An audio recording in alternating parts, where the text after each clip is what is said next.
I guess it also makes me think about like scare tactics and threatening messages of, if you're going to go out there alone, then you need to have a gun and you need to be ready because someone's going to attack you. Like, at what point are we just making people afraid to live their lives, and too scared to enjoy the beauty of life?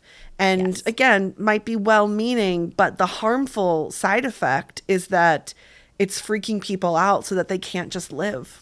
You hit the nail on the head. And that's the core behind all of my work. Like my mission tagline is basically, I want to help people live without limits, because there are these scare tactics that are out there. And there are these messages that are aimed specifically at women, that we're weak, that we're helpless, that there's nothing that we can do if we're attacked.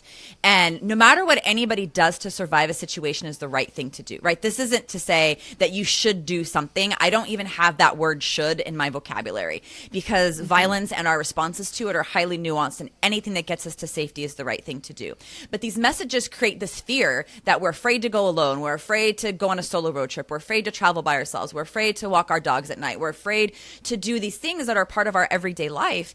And that, again, that's so limiting. And those doing those things don't guarantee your safety either. And Yeah. a lot of times the safety messages are aimed at stranger danger, right? Don't walk by yourself because, the implication is stranger danger. Don't travel by yourself because implication is stranger danger. But you and I know, and most people listening know, who are also advocates, the majority of the time women are assaulted by people we know, 86% of the time. So what are the strategies that we use for those vast majority of the time?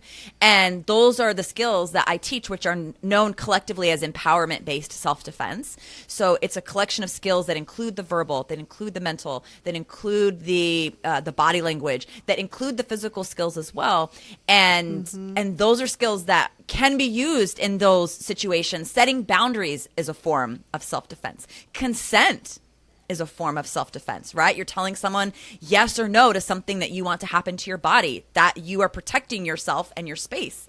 And so it's about redefining what this word self-defense means, and when we are able to incorporate other ways in which we can use it to help us live our lives more freely, to reduce that fear so that we can do the things that we enjoy. That is where our collective power and our autonomy and our feelings of, increased self-esteem and independence are elements in our life that affect so many parts of who we are in such positive ways.